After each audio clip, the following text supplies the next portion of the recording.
문제 보실게요. 빈칸에 들어갈 말로 적절한 것을 물어보고 있고, 빈칸이 제시된 문제의 경우에는 지문에 대한 내용을 다 살펴볼 필요 없이 빈칸의 앞뒤 맥락을 바탕으로 해당 문장에 어떤 내용이 들어가는 것이 적절하겠는지 추론을 해주시면 되겠습니다.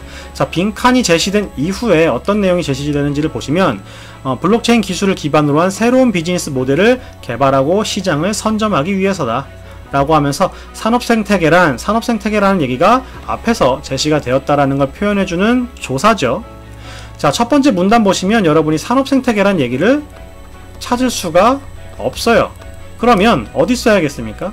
지금 빈칸에 산업생태계라는 말이 없으면 지금 산업생태계란 이라고 설명을 하는 게 아니라 산업생태계는 뭐다, 근데 산업생태계란 이라고 하면서 정의가 새롭게 내려지는 형태가 되어야 되겠죠.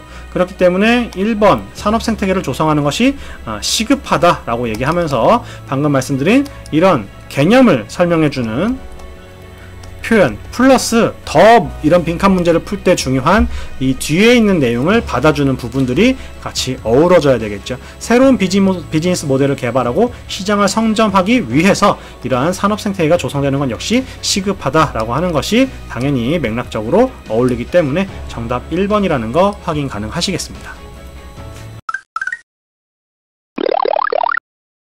자, 7번 문제 보시겠습니다. 석가모니가 창시하던 당시의 불교는 만인의 평등을 구현하기 위한 인격 실현의 구심처와 같았다.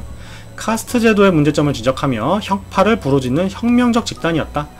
이러한 성격을 통해서 사회적 신분계급의 타파, 평등성을 상징하는 화합 중의 승가를 수성해 대중에게 전파했다 라고 제시가 되어 있습니다. 자, 그 다음 문단에서도 화합 중의 승가는 어떻다 라고 얘기하면서 달라지지 않았다. 특히 평등성을 다룬 것은 매우 큰 특징이다 라고 얘기하면서 맥락이 그대로 진행되고 있다는 거 확인 가능하시겠죠. 자, 세 번째 문단 넘어가셔도 만인의 평등은 그야말로 핵심 명제였다, 뭐 이렇게 제시가 되고 있습니다. 근데 역접적인 표현이 제시가 되면서 유교가 사회적 가치로 자리잡은 조선시대에서는 이러한 핵심 명제가 흔들리게 되었다. 이 평등이라고 하는 것이 흔들리게 되었음을 제시해주고 있죠. 이러한 태도는 지금 앞에서 제시하고 있는 명제가 흔들린, 평등이라고 하는 것이 흔들리게 된 태도는 사회적 단면만이 아니라 불교에도 영향을 미쳤다. 그처럼 여성에 대한 폐쇄적인 불교계열을 형성해서 성차별의 심각한 단면으로 여겨졌기 때문에 개선할 필요가 있겠다라고 얘기해서 지금 이 부분을 기준으로 맥락이 끊어졌다라는 걸 확인할 수가 있겠습니다. 자, 이 글의 내용과 일치하지 않는 것을 고르면 1번 불교는 성립할 당시부터 평등을 강조했죠. 첫 번째 문단 통해서 확인 가능하시겠고, 2번 조선시대에는 불교 영역에서의 여성 성차별이 만연했죠. 마지막 문단 확인하시면 되겠고, 3번 우리나라에서 여성 성차별이 심해진 것은 유교가 사회적 가치로 자리 잡은 것을 이유로 들 수 있겠죠. 세 번째 문단 통해서 확인하실 수 있겠고, 4번 불교가 말하는 만인의 평등은 시대적 특성상 성별 평등에 그칠 뿐 계급의 평등에 대해서 다루지 못한 것이 아니죠. 첫 번째 문단 보시면 카스트 제도를 공격했고 사회적 신분계급의 타파를 부르짖는 그런 방향성으로 나아갔기 때문에 4번이 정답이라는 걸 알 수가 있겠습니다. 자, 위글의 주장에 대해서도 여러분이 지금까지 확인한 내용들을 통해서 쉽게 볼 수 있겠습니다. 불교는 원래 가치인 만인의 평등을 바탕으로 여성 성차별적 요소를 해소해야 된다라는 거죠. 지금 우리가 개선해야 되는 것은 지금 불교에서 만연해진 성차별적 요소라는 거기 때문에 정답 3번이라는 거 확인 가능하시겠습니다. 자, 9번 문제 보실게요. 직업생활에서의 의사소통에 대한 설명으로 적절한 것을 골라라. 자, 기억. 의사소통은 내가 상대방에게 메시지를 전달하는 것이 아니라 상대방과 상호작용하는 것을 의사소통이라고 합니다. 특히 우리 NCS에서 다루는 의사소통의 기본적인 개념이기 때문에 꼭 알아두시면 좋겠고, 니은 의사소통은 정보의 전달 이상은 아니죠. 지금 그 얘기가 기억에 그대로 나와 있는 거기 때문에 니은도 틀렸다라는 거 확인 가능하시겠습니다. 디귿은 당연히 남은 게 디귿밖에 없으니까 정답이겠습니다. 상대방이 어떻게 받아들일 것인가, 즉 상호작용이라고 하는 부분을 NCS에서 다루는 의사소통이라고 하는 개념이 굉장히 중요하게 생각한다라는 거 확인하시면 되겠고, 정답 2번 잡아주시면 되겠습니다. 자, 10번 문제 보시겠습니다. 다음 글의 내용과 부합하는 것을 찾아주는 문제가 되겠고, 대체재와 대안재의 구별이 소비자뿐만 아니라 판매자에게도 중요하다라고 얘기하면서 소비자가 신경쓰는 관점과 판매자가 신경쓰는 관점이 있을 텐데, 판매제에 대한 부분을 강조해 보겠다라고 제시한다라는 걸 알 수가 있겠죠. 그래서 대체제가 뭐고 대안제가 뭐다 이렇게 언급하고 있는 거고, 그에 대한 사례가 간단하게 제시가 되고 있습니다.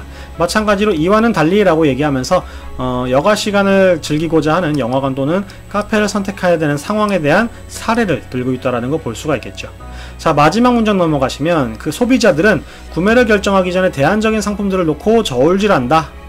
그러나 어떤 이유에서인지 우리가 파는 사람의 입장이 됐을 때는 그런 과정을 생각하지 못한다라고 얘기하면서 판매자의 경우에는 대안제에 대해서 골똘히 고민하지 않게 되는 문제에 대해서 언급을 하고 있습니다.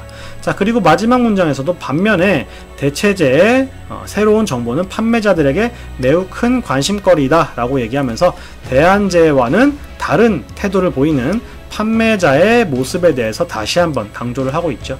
해서 정답 1번이라는 거 볼 수가 있겠습니다. 판매자들은 대안제가 아니라 대체제에 대해서만 민감하게 반응하는 모습을 보이더라. 해서 역접사, 반면에 라고 하는 역접사가 굉장히 강하게 쓰인 상태인데, 반면에 라고 하는 역접사는 양면적인 상황에 놓이는 역접사라고 보시면 되겠어요. 해서 A라는 특징을 가지고 있다. 반면에 B라는 특징을 B는 어떤 특징을 갖는다. 이렇게 얘기를 하게 되면 B는 A의 특징을 갖지 않아, A 역시 B의 특징을 갖지 않아 라고 하는 걸 강조하고 있는 표현으로서의 역접사가 된다라는 거 여러분이 알아두시면 좋겠고, 다음에 이 부분에 대해서도 구체적으로 다루는 컨텐츠를 만들도록 할 테니까 일단은 이렇게 받아들여 주시면 좋겠습니다. 그래서 대안제와 대체제라는 두 개 상황에 대해서만 언급을 하고 있는 이 지문 내에서 판매자가 역접사들을 기준으로 대안제에 대해서는 어떻게 얘기를 하고 대체제에 대해서는 어떻게 얘기를 하고, 그러면 서로 다른 대상에 대해서는 어떻게 판단하면 될지, 그런 부분들이 녹아져 있는 지문이라고 보시면 되겠습니다. 이것으로 오늘 문제에 대한 해설 콘텐츠는 마무리하도록 하겠습니다. 해당 영상에 대한 질문이나 NCS 및 각종 적성검사 시험 관련된 질문 댓글로 부탁드리고, 다른 영상을 통해서도 더 많은 정보 제공해드리도록 하겠습니다. 그럼 저희 패스미 연구소 좋아요, 구독, 알림 설정으로 응원 부탁드립니다. 감사합니다.